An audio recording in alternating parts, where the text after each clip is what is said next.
Hi, welcome to the Paradox. I'm your host, Dr. Eric Larson. Thank you for joining me as we explore the U.S. medical system in a fun and informative format through expert analysis.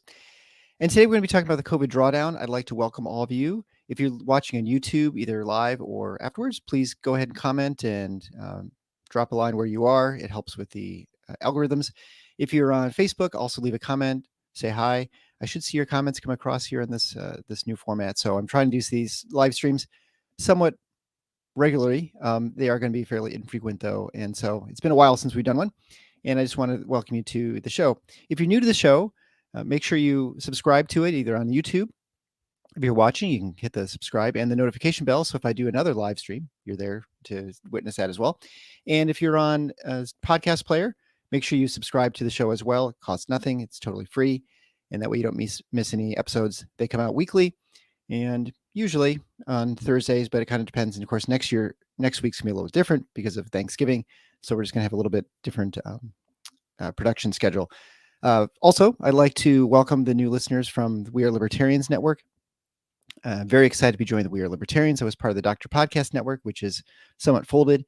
And I think it's a natural fit for us to be part of the We Are Libertarians. And I'm really looking forward to spreading these messages of medicine. And so if you're new to the show, basically what we're going to be talking about today, we're going to be talking about COVID, which is unfortunately a common thing we talk about in the show every couple of weeks.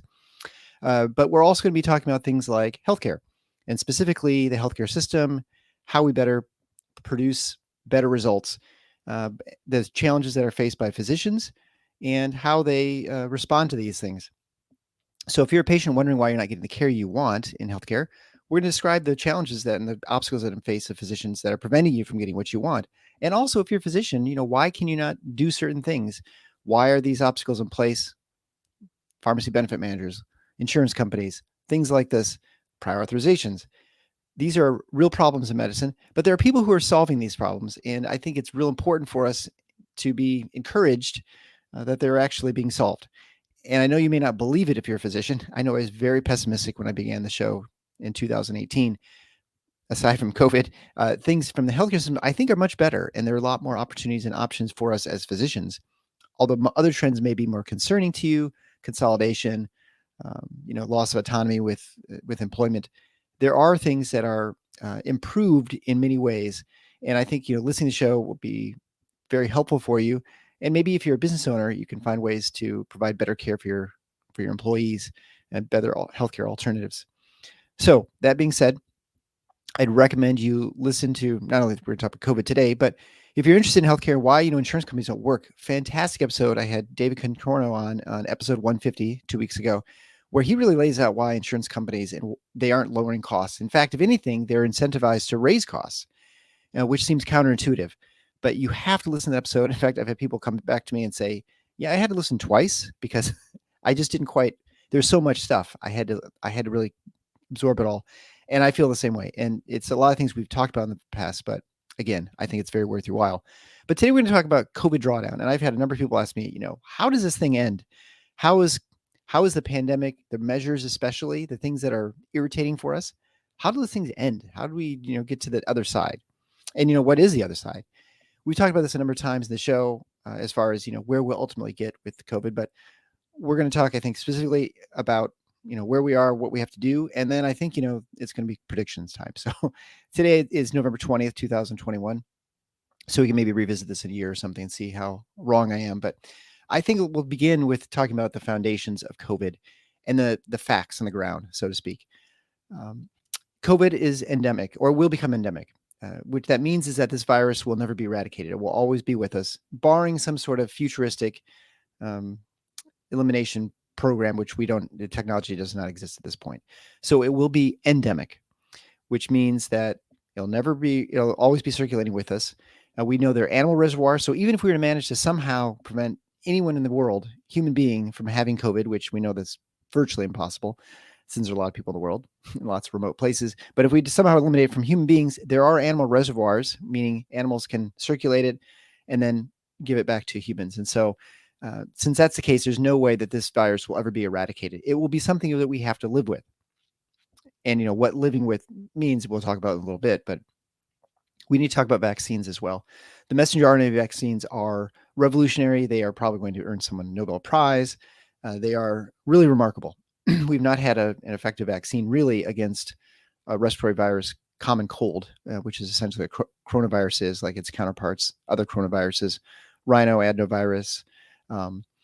But they also don't work, right? And so I think this is the thing that is really difficult for us to understand, because when we look at vaccine effectiveness and what vaccines do, we can look at it and say, well, vaccines prevent you from ever getting sick. And that is true for many vaccines. But some vaccines prevent you from getting a severe disease. Excuse me. If you look at the oral polio vaccine, that is a good example of a vaccine that would prevent you from getting the signs of polio, right, where you get paralyzed, but that you actually could still get it, infect others, and still spread it. Now with the other polio vaccine, the injected form, the IM, you don't actually spread it. So it's sort of like a sterilizing vaccine. So it's not a sterilizing vaccine, and in that it means that you do not prevent yourself from potentially becoming infected. Now, maybe initially your chance of getting infected is very low because you're going to have high levels of antibodies. But when it gets later in later in time, that antibody protection wanes. And this is something you entirely expect when you come to things like other respiratory viruses, like coronaviruses. Vaccines do not, in many ways, do anything different than your immune system does. So if you get infected with something, you develop immunity, both long-term and short-term. Long-term immunity is with B and T cells, and we've talked to Monica Gandhi about that. I'm going to speak to her in a couple of weeks about that as well. We're going to discuss some more about long-term immunity. But that is where your body sees an antigen or that it's seen before, or pathogen, right? And it will provide antibodies and sort of ramp it up, and so you can prevent getting severely sick, but it doesn't prevent the initial infection oftentimes. So you don't have high levels of circulating antibodies all the time. You can't possibly have them for every virus you've ever seen, because your blood, if it has all those proteins in there, would be like molasses, and you can't survive with that much protein in your blood. And that's normal, and that's okay, and that's what we expect. But that also means that, especially a respiratory virus that gets into your nose and your nasopharynx, that you can't have sterilizing immunity to it for very long. And so it was unreasonable to expect that this vaccine would cause sterilizing immunity and where you couldn't get infected. So these vaccines and also seem to be very safe. And so I think that's important to point out. So what are the goals for the vaccine and for our approach to COVID? To specify SARS-CoV-2, or SARS coronavirus 2, is the virus that causes COVID-19. And so if you get infected and transmit it and don't actually become symptomatic, you technically don't have COVID, but we'll just call it COVID as a shorthand. So the goals, of course, be reducing morbidity and mortality. So it's important to not get really sick, and then to get hospitalized, and especially to die. And so into having long-term effects from the hospitalization. And also by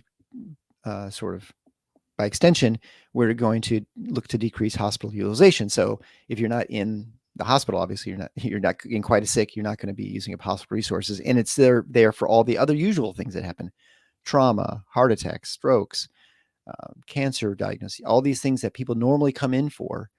That's what hospitals are designed for, taking care of these normal things. And they have some capacity for things that are unexpected, like, flu season is usually bad. And so you have some capacity for that. So the hope is that you have enough, you prevent massive amounts of infections and hospitalizations with vaccinations. And that has largely been the case, that people who are vaccinated have a lower incidence of going to the hospital and being as sick. It, of course, does not mean 100% that they don't get sick, that they don't end up in the hospital. There are people who are frail, who end up being too sick and end up in the hospital anyway. But anyway, that is the general overall goal of the vaccination program. It is not, it has never been, aside from people who were hopeful, but I think spread the wrong message in a way of completely eliminating transmission of disease. I think, again, when you initially get vaccinated, your likelihood of getting infected and transmitting is very low, and that will diminish over time, and sometimes a short period of time. It just sort of depends on your immune response and I guess how much virus is around you and likelihood of you getting it. So we should not have a goal of eliminating transmission or infections. We should not have a goal of stopping all transmission, and we can have a goal of ending all risk. Obviously, lots of things in life are risky. Living in and of itself is risky. Everything you do has an element of risk to it. Infectious disease has been with us forever. It's something we don't really talk about hardly ever. I mean, obviously talk about it in the hospital more than other places, but even in a hospital, we don't dwell on it too much, and that has been a difficult thing for, I think, lay people and even people within medicine really to get a handle on it, the element of risk and the amount of risk there is for contracting any sort of infectious disease.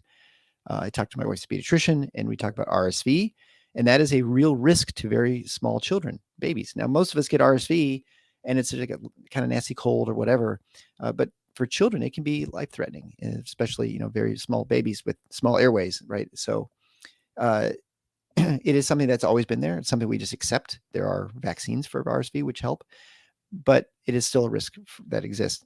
Anyway, the point is that we cannot end all risk. So our goal can never be to have a risk of zero. There should never be someone making a statement, as I saw on Twitter the other day, of actually a physician saying, "When am I going to feel safe taking a 3-year-old into a grocery store?" Well, I don't know. I mean, I think probably if you think that any element of risk is too much, then you will never feel safe.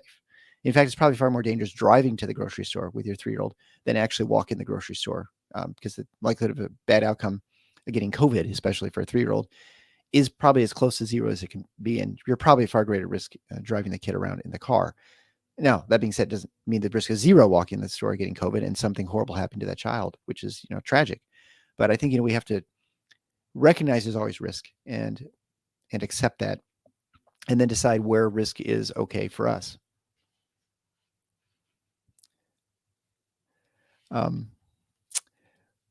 When it comes to the drawdown, I think we need to understand what endemicity means.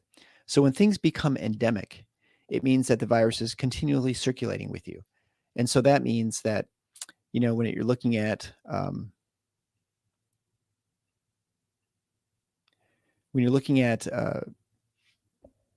uh, the virus is in a steady state, it is always going to be circulating, but that also means that it's not always circulating everywhere and having epidemic levels. So essentially what that means is that we have a certain amount of people who have immunity to the virus who are going to have sterilizing immunity, right? Like you have enough antibodies, enough, there's not enough presence of the virus within the local community that you can actually prevent yourself from getting infected.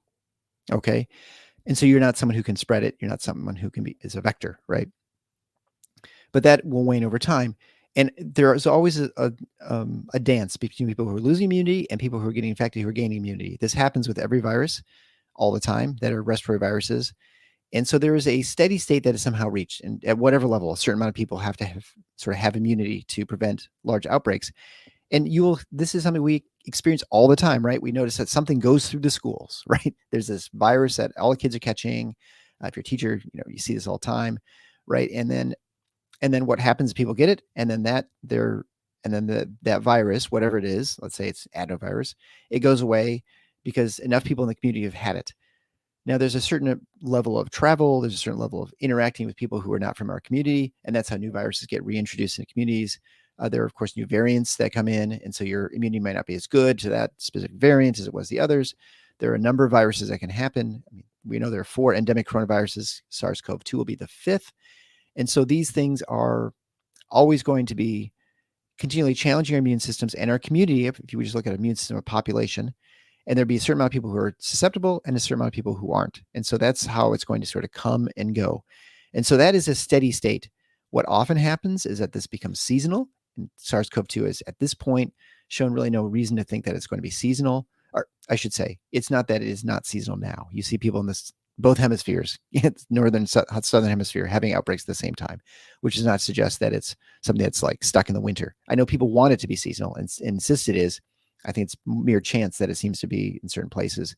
I think it's more driven right now by just social interactions and the likelihood of meeting people who are no inherent immunity, and that's why we're starting to see what people say. Oh, well, it's seasonal because now it's fall and winter. Well, it's probably because our interactions and the way we're gathering is different, but it will become more seasonal probably like the other respiratory viruses as time goes on. Probably next year, but maybe the year after. It's hard to know. So we need at some point learn how to live with SARS-CoV-2, and part of that is accepting the fact that SARS-CoV-2 is something that we're going to all be getting. And that is something that is not been accepted by most people yet, I think. I think there are number of people who are like cavalier about it and say, well, just bring it on. I'm ready for it. But I think most people are still of the mind to avoid getting it at any cost. And I think that once they get past that point, that's when we can start having a real drawdown in the sense that of our measures. Obviously, like I said, you can't stop transmission. It's always going to be happening. We've seen that masks have minimal effect. I know people will maybe disagree with that, but it's hard to see mask mandates, how effective they are from one location to the next. The large study in Denmark showed no effect from mask wearing. The study in Bangladesh showed that there's no effect with cloth mask wearing, which is what most people wear when they have a cloth mask mandate. So you could argue with surgical masks. Bangladesh showed some effect on an immunologically naive population, that for people over the age of 50, that showed 11% reduction in transmission. So, I mean, there's that, I guess, but the treatment, the effective size of the mask wearing is pretty minimal. It's not it's nearly as impressive as, like, say, the vaccine in preventing transmission. So, I mean, what that means is that people are going to get this many times. You can wear masks the rest of your life, potentially an N95, and maybe you will prevent yourself from getting this and other infectious diseases. But I think that's a rough way to live the rest of your life, because it will always be present. You'll never know where it is. You'll never be able to feel 100% safe that it's not in your community. You could wait until you hear that it's in the community, but you could be that first person who gets it and bring it into your community. And so I think ultimately that's not an effective strategy for living. And then this will be like other endemic viruses. We see this all the time, where you have flu comes seasonally. You see other respiratory viruses. We get more colds in the winter because we're inside. In hot locations, like Arizona, they might have more colds in the summer because people are more indoors more and gathering indoors. And so I think that's just going to be the nature of this virus, but that's sort of what the endemicity looks like. So we have to first politically, psychologically accept that this is going to be an endemic disease. And I feel like we're kind of there as a country. And of course, I'm just speaking about the United States. The world's sort of moving the same sort of circle as we are, but other countries in various spots. But I can't speak for them. I can only speak for where I live and what I feel. But I feel like this country is coming to the grips that SARS-CoV-2 is not going anywhere. I think the harder thing is accepting what you do about once it's endemic. So we have to accept also, I think, that there aren't any really effective measures that are not going to be too disruptive in our lives in the future, where we can stop outbreaks.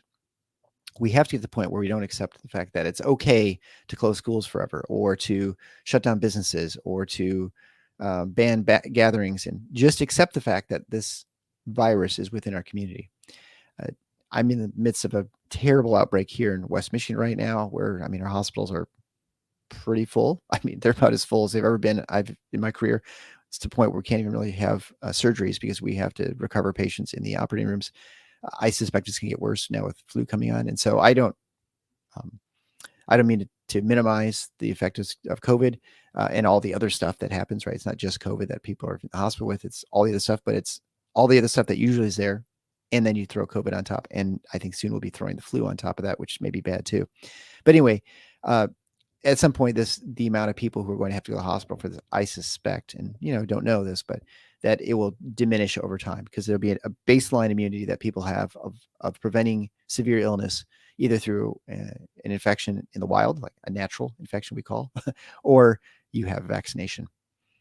And then so we're going to have minimal impact in the transmission, and we have to just accept that. And I think we have to come to grips at some point that most of these measures that we did were ineffective. And I think that's going to be a hard one. The first step is accepting the fact that vaccines, although they do prevent transmission temporarily, they're not going to prevent transmission forever. And even if you boost someone, you're buying yourself a few months maybe. But we all know anecdotally, probably, and certainly evidence and statistical evidence shows this absolutely to be the case, that if you've had the booster, you are still susceptible to getting infected with the virus. I know people who have had this who are careful people, I'd argue, and yet they've still had it even after the booster. I know people who've had this multiple times through natural infection. So clearly natural immunity is not some amazing thing where you're immune forever either. And I guess, and to Monica Gandhi's point when I talked to Dr. Gani in episode 133, which I'd recommend you go listen to as we talk about the variant, the Delta variant at that time in June. Um, Immunity is, we can do it 2 parts. One is the sterilizing, right? Are you going to ever get infected? And the other is long-term. Are you going to be get systemic illness and get seriously ill from the virus? And that's the important thing, I think, when it comes to much of this, that I'll say you have immunity, but you don't have immunity in the sense that you're not sterilizing. So that the vaccines are going to prevent you probably from getting severely sick. The people who are vaccinated and in the hospital tend to be much older and much sicker with other things. And you could argue they would, succumb to these other illnesses. If it weren't for this virus, it might be another virus that does it anyway. The point is, we have to get to the point where people accept the vaccines do part of that, but they don't prevent transmission.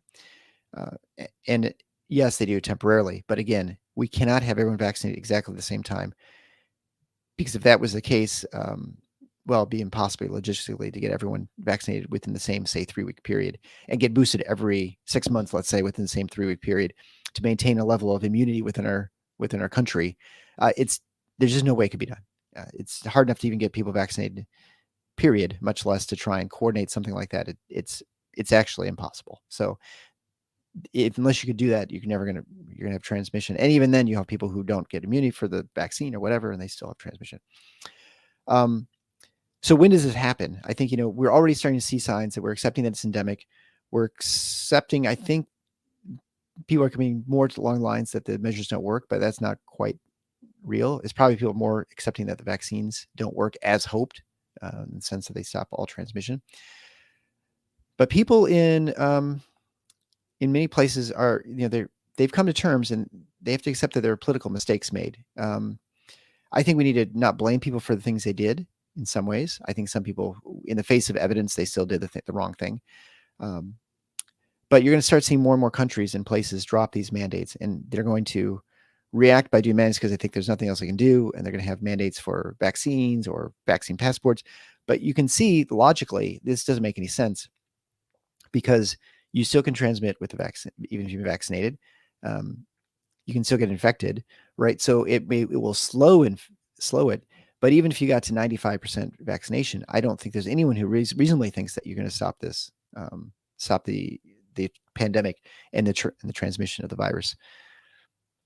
I think this is going to take till next year, and by 22, I mean, we're almost next year at this point, but definitely within 2022, people are going to just recognize that these mandates are not possible. And looking at our country, we have a federalized system, so states do their own things. The federal government does its own things. It's going to be increasingly difficult for the federal government to do any sort of national mandates. There'll be leaders who claim victory. They're going to see the death rate goes down. They're going to say, "Hey, see what we did? It saved lives. It was the right thing to do." And I don't know. Maybe you just have to let them believe that in order to save face, because I think in many ways, for people to adopt a new way of thinking, they have to come to they have to come to the understanding that they came to that on their own, and that it actually is a natural extension of what they previously thought, right? So we could say, well, all the evidence points to the fact that masks really didn't do much, but maybe now they could somehow come to the realization that, well, we masked early, allowed us the opportunity to get to the vaccine, and that's what saved a bunch of lives. And maybe there's some truth to that, but I don't think there's a whole lot. But anyway, I think people need to sort of come to things, as they can. I think, when in the United States we see the midterm elections come in 2020, I think you already saw a precursor to that here in November in Virginia and New Jersey and so elsewhere. I think the COVID restrictions are going to cause politicians to think twice about encouraging the health officials to do certain things, because health officials are entirely responsive to the political leaders. If they don't have any political backing for their measures, they may be outside the political arena. Like, for instance, our county health director can do what they want, and there's nothing the political leaders in the county can do. But that's only because this public health official has the political cover from our governor, let's say, and the state health department and other counties that are doing the same thing for various measures. And so because of that, they have political cover. I believe they'll be losing that political cover over the next time. And you're already starting to see states that are not and for lack of a better term, blue, right? States that are purple or red are already sort of ignoring lots of these recommendations for masking and mandates, and they're pushing back. But even the purple states, and I'll use my state as an example, Michigan, where we're kind of relatively evenly split. Our state, you're seeing that the rules are not really being enacted. We're not really having a lot of new things being put in place. We're in the midst of our worst outbreak, absolutely by far, since this pandemic began, and yet we are not seeing really any measures put forth by the state. Uh, because there's just not a political will to do it. The people, the populace, really is not supportive of it. And I feel like when I walk around and when I'm interacting with people, it is not as if the pandemic is not going on, but it's sort of like people are not really changing their behavior a whole lot, which I think contributes to the fact that it's gotten so bad right now, just because people are re-engaging socially as they did before. And so the likelihood if you're someone who doesn't have pre-existing immunity of not avoiding this is lower, and so you're more likely to get it right now. You're also seeing lawsuits. You've already saw OSHA back down from its national mandate, and I think there'll be more lawsuits against things. I do think, though, if you're in healthcare, and this is bad news, that there'll be the mask mandate in order that you have to wear masks all the time, that you have to have vaccine mandates, that will persist for some time. And I think well through next year, as long as the centers accept money from the government, they are beholden to the government's rules and regulations that it sets forth, which are going to be a reflection of what the current administration believes in large part. I think the notion that our executive agencies are independent of the executive branch, that I think is, maybe you wish it was the case, that they were sort of they weren't influenced, but they are absolutely influenced by the executive branch. And if the executive branch were to pull support or say we can't do something, I think there's no question that they would not push so hard. But I think right now with this administration, they're pushing still very hard. And so I suspect that they're going to at least maintain it within the hospital settings, despite the fact that I think there's limited efficacy and the evidence that these measures make any difference. I think if you wearing a mask walking around the hospital, I cannot see how at this point you really truly believe that makes much of a difference. But that's just my opinion. So then of course the bigger question is schools. And so what's going to happen with schools? I think, again, all these things I mentioned before, I think you're going to see school measures. They're going to get a little crazy here as the flu hits the country. And I think it's going to be a bad flu year. But by next year, most schools will be totally back to normal. I think you're unlikely to have mask mandates. At that point, everyone will have been vaccinated who could have been vaccinated, who wants to be vaccinated, I should say. I think there'll be some battle between some school districts, and it depends on where you are, how heavily the influence the unions are, and I guess, for lack of a better term, how liberal the electorate is in whether they mandate vaccinations. But I think you're going to start seeing some real challenges with vaccine requirements for education, because that's going to affect the poor the most, and people who people of color are the ones who have the lowest vaccine uptake anyway. And so you're going to really disadvantage kids who are already disadvantaged.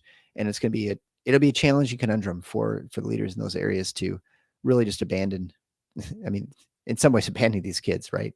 So I think it will, I don't doubt that there'll be vaccine mandates, but once we come to grips with what the vaccine does and doesn't do, and namely, it doesn't prevent transmission significantly, I think your argument for forcing kids to get vaccinated, is going to be a really challenging argument to make. And so I think that'll probably come to an end, except in a few districts, and that'll be sort of the challenge. I think when it comes to universities, you're going to see universities right now are kind of bizarre, because many universities are masking all the time. Everyone is maximally vaccinated, and they're 20, 21 years old. I worry that, of course, if you have any sort of problems and reactions to the vaccine, which we haven't really seen a ton yet, we've seen some with myocarditis, especially with young males, that a lot of this could blow up. But I think universities will go largely back to normal next year. That'd be my expectation. But again, so these are the wild predictions, right? But I think that we will have accepted the endemicity of the virus. We'll have accepted the fact that vaccines can't do everything. And I would hope by then, and this is that all the measures of vaccine passports and those mandates would largely have fallen by the wayside, because we'll see that they don't do everything we'd hope they do. I mean, if we thought we were really truly stopping people from getting infected, it'd be easier sell for the vaccine mandates, but they're not going to perform what they want. And if it just comes down to forcing people to get vaccinated so to keep our hospitals free, well, pretty much everyone's going to be vaccinated who wants to be at that point. There are a number of elderly who can't, unless you arrest them, there's nothing you do to force them to get vaccinated. I know people like that. I know people who like to wear 6 masks. And so, but those people, they don't have a job. So it's not like you can force them by even a job mandate. And those are the people you really care about the most, I suppose, in some ways. But I think, ultimately most people, they have to, again, come to terms on their own. They have to, their cognitive, their biases, the biases are cognitive biases, and I have my own. I tend to move that I look at measures that are toward greater liberty, freedom, autonomy. Those are important values to me. I rank those higher than other values, and everyone has their values where they rank them differently. That's obviously where mine are. But for most people, a high value that they have is that they weren't wrong. Anyone who's been married or had any sort of relationship with another person, they accept the fact that, I've always got to be right. And whatever I did was right. Maybe I was wrong in some way, but I was right. Ultimately, at least from limited information I had, I was right. And so those people who are imposing mandates, restrictions, lockdowns, they have to come to terms with that. Maybe what they did was the right thing with the information they had, that they saved a bunch of lives, and we've learned since then it's not as useful, or maybe it used to be useful and it's no longer useful. These political leaders, these are public health officials, they will have to declare victory. And they can claim any sort of counterfactual they want. And there's no way to deny that, saying, less people died, less people in the hospital. It was bad, but it could have been worse. These things we can't, there's no counterfactual again, right? So they're going to have to claim victory. And I look at my own governor, who had, I think, silly restrictions, like you can get a boat that has that doesn't have a motor, but you can't get a boat with a motor. I mean, these sort of ridiculous restrictions initially in the pandemic, which clearly made no difference. I mean, even with things it did, I don't know how you can come to terms with that. But she'll say, well, it saved lives. It kept people from moving around as much. And maybe she's right. I don't know. But they have to declare the victories in order for us to move on. Until people are, and by people I mean until leaders are unwilling to double down. So when something goes wrong, like, for instance, let's say you've decided that the mask mandates really work, and anytime there's a little bit bump in infection rate, you're going to start imposing the mask mandates. You have to get beyond the point where you just accept the fact that this is endemic. And so that is largely, when it comes to political leaders and the elite, they are going to be resistant to this because they have to, they're going to keep doubling down until people just refuse to do them. And I think you're seeing that in red states in the United States. You're seeing it in a number of countries.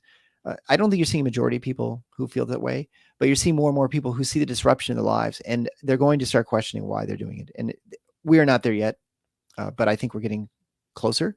And I think certainly by next spring, by next summer, we're going to sort of have, most people in this country will probably have been infected. And so I think the demand on the hospital systems is going to be diminished, and the amount of people getting severely sick from this, most people have been vaccinated or again have natural infections. So I think the state where we are and moving towards endemicity is going to be very good. And I think there'll be less problems in general when it comes to SARS-CoV-2. So I think the drawdown is going to take a little while, and unfortunately. And so I know I've had a number of people ask me, when is it happening? And I think when it comes to schools, I think this school year is kind of a bust. You're still going to have people who are going to insist on, they're going to insist on these measures for a while, and in certain places more than others. But I think that again, I think next year is where things are going to start really turning around. I do stand by my declaration in June of this year that we can declare independence from this virus, and not in the sense that we're not going to get sick. I never said that. Excuse me. I did say, however, that you are going to, everyone who wants protection will have had it, who's going to be severely sick. Yes, kids at that time couldn't. But now, certainly, just everyone, but very small children, which is almost the entire population, can get vaccinated if they want. And there's no reason that these measures need to continue, because vaccination in this case, in this instance, primarily protects you. And if you don't feel like you need the protection, okay, whatever. But there's no reason to think that we need to vaccinate everyone in order to protect other people. You might argue, and I know people will make this argument, that, well, you're seeing right now why we need to vaccinate everyone, because our hospitals are totally full. We can't take care of normal stuff. And that is entirely true.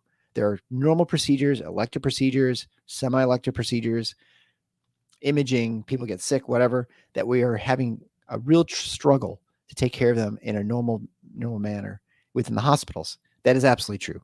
But this is also very temporary.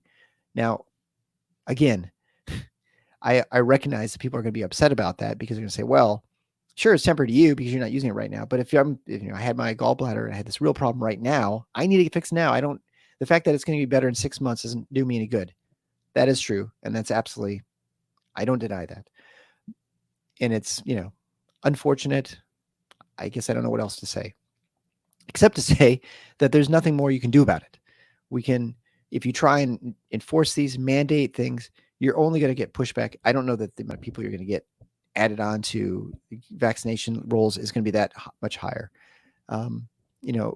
Sticks work, but they come at a severe cost. And I think it's much better using carrots and just laying out the facts. And so I think it is true that hospitals are more clogged right now because people did not get vaccinated. It is also true that they will not be clogging the hospitals in the future.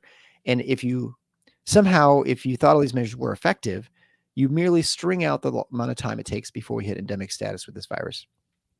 And also, food for thought, which is not part of the drawdown, there are costs to all these measures and these things that we have not anticipated, and things that I didn't think about before.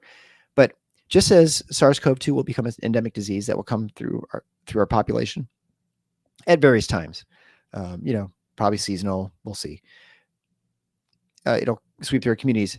All these other viruses do the same thing, right? We have RSV hits the community, and you have a rhinovirus, comes through, and then a parainfluenza virus, and then hand, foot, and mouth disease, and whatever. Most of these diseases require human interaction, right? You have to see someone and be around them and to get infected. And whether maybe they know they're sick, maybe they don't, whatever. But that's how these viruses move around, right? And then they move from community to community as people travel out of the country, between states, different cities, or whatever. And so we have this sort of steady state of immunity to all these different viruses all the time. Well, some will argue that mask wearing was what prevented all these spreading. I don't tend to think that's the case. I think it's the fact that really last year we limited our interaction with each other. We went to sports sporting events less, and concerts, and out to dinner, to our holidays with our family, whatever. The amount of interactions you had socially, and the fact that you were not around as many people or as close to people, really changed the dynamic of our steady state with these viruses. So what does that mean? I mean, I think you look at it and say, well, there's always a certain amount of people who have immunity to some virus, and there's always a certain amount of the virus circulating through the community. Well, the virus is still probably circulating, but with less interaction, there are less people getting sick. The overall immunity level of our population, which is at various stages all the time, it sort of undulates. So one person's maximally immune and one's maximally unimmune, they have no immunity. The amount of people who are maximally immune went down because there weren't people who were getting reinfected with these things. And so what you saw is, or seeing, I should say, is you're seeing sort of a reemergence of all these things that are endemic kind of all hitting at once, because we are re-entering regular interactions with each other.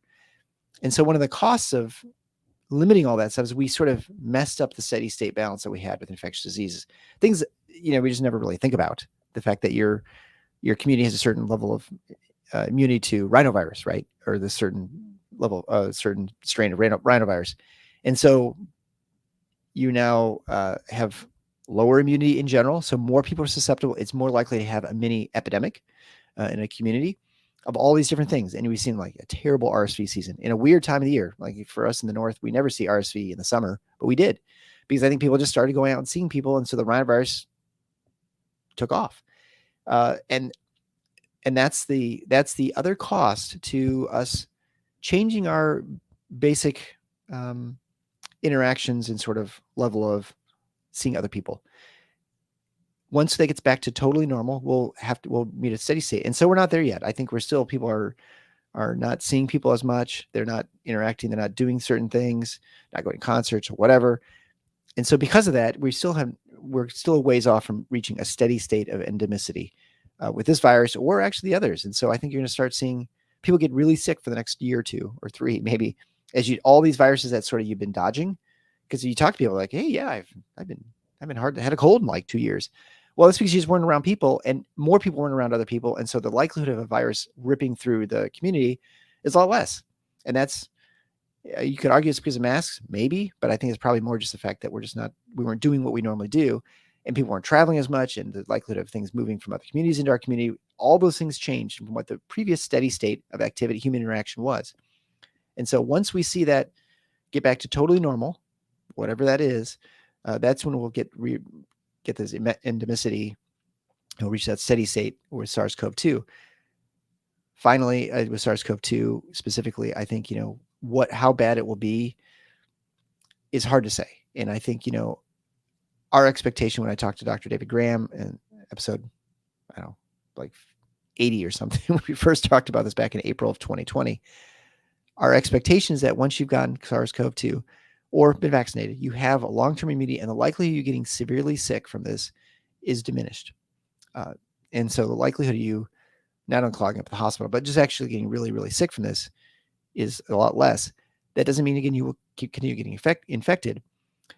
But since you're not getting severely sick, you'll still getting SARS-CoV-2 again and again, but it will be our expectation you'll get a cold. And the more times you're exposed to this and get infected and develop a better immune response for long term with your T cells and B cells, that it will be more like a cold every time.